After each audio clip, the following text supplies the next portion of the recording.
Bonjour à tous. Déjà, merci pour avoir permis cette initiative de rentrée qui appelle bien sûr aussi au meeting de samedi, à la mobilisation du 15 septembre et qui montre, à mon avis, à quel point cette rentrée sociale elle est tendue et à quel point nos revendications elles sont justes. Il va falloir continuer de les faire entendre. Aujourd'hui, les jeunes en cette rentrée, ils réaffirment qu'ils refusent d'être la génération sacrifiée et les jeunes ils veulent maintenir la pression face à l'urgence sociale qu'ils connaissent en cette rentrée, notamment universitaire. Le printemps dernier, ça a été un temps inédit pour notre camp social. La contestation contre la loi travail a donné lieu à la plus grande mobilisation depuis le début du quinquennat. Pour les jeunes, ce nouveau texte est une attaque sans précédent. Alors qu'on est encore étudiant, ce texte il nous propose, sur l'entrée du marché du travail, de pouvoir gagner moins, travailler plus et être licencié plus facilement. Alors qu'aujourd'hui, les jeunes, ils connaissent la précarité. Donc pendant leurs études, il faut rappeler qu'un étudiant sur deux, aujourd'hui, est obligé de se salarier faute d'aide sociale pendant qu'il étudie. Alors que nous connaissons la précarité pendant notre insertion professionnelle, il faut rappeler qu'aujourd'hui, les jeunes, ils enchaînent petits boulots, emploi précaire, période de chômage, période de service civique avant de pouvoir trouver un emploi stable. Et bien cette fois-là, ce qu'elle nous propose, c'est de pouvoir être précaire à vie. Alors nous, bien évidemment, les jeunes, on refuse cette loi-là. C'est aujourd'hui l'horizon d'une précarité, l'horizon indépassable que l'on nous propose. Et pour nous, c'est quand même un paradoxe générationnel important. D'un côté, nous sommes la génération la plus qualifiée de l'histoire du pays. De l'autre, nous serons certainement la première à moins bien vivre que celle de nos parents. Alors, est-ce ça la promesse républicaine? Est-ce ça l'écho lointain de la priorité jeunesse? Eh ben, nous ne le pensons pas. Et c'est bien pour cela que nous nous sommes mobilisés massivement au printemps dernier et que nous continuerons à faire en cette rentrée. Le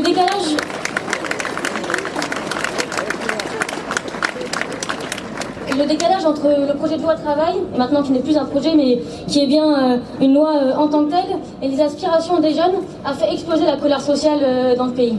Et face à ça, on a pu le voir, les modes de contestation ont été multiples. De la pétition en ligne, signée par des millions de personnes, de par les nouveaux outils numériques, de par les mobilisations et les débats à nuit debout, et bien sûr de par les nombreuses manifestations unitaires intersyndicales qui ont réuni des milliers de personnes dans la rue pour contester cette loi travail. Pendant plusieurs mois, c'est des milliers de jeunes, d'étudiants, de lycéens, de salariés, de chômeurs, de sans emploi qui sont descendus dans la rue contre cette loi, mais plus largement contre le paradigme social qu'on nous propose en ce moment.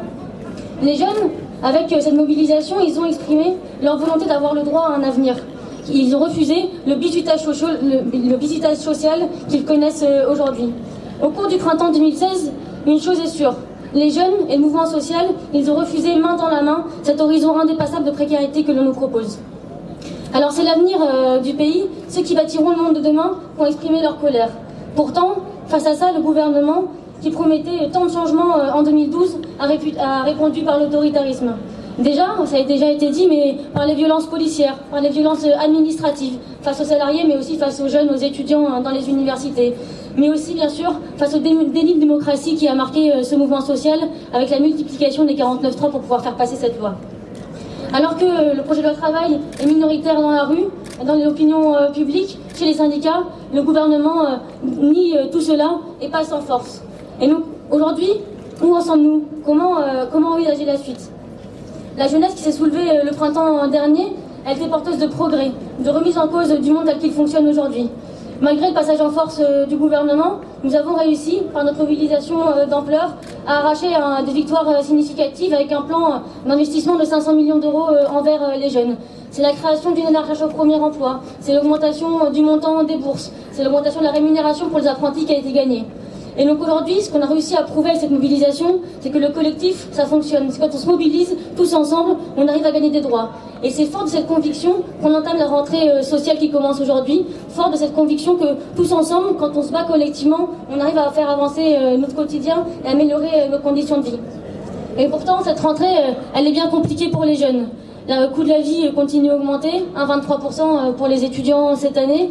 les conditions d'études continuent à se dégrader, les portes des universités continuent à se fermer, alors que pourtant, aujourd'hui, les jeunes, ils ont envie de pouvoir accéder à l'enseignement supérieur, à un diplôme de qualité, avec des meilleures conditions d'études. Et cette rentrée, aujourd'hui, nous, on la dénonce, et c'est notamment par cette mobilisation qu'on mettra à la question sociale et qu'on remettra la question sociale au cœur du débat.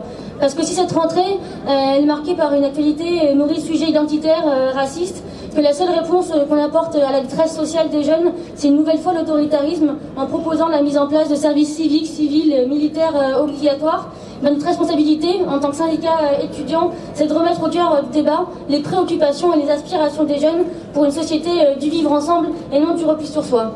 Alors nous avons une première échéance, le 15 septembre prochain. Le mouvement social, il redescend dans la rue, jeunes salariés, toujours côte à côte, pour remettre les questions sociales sur le devant de la scène.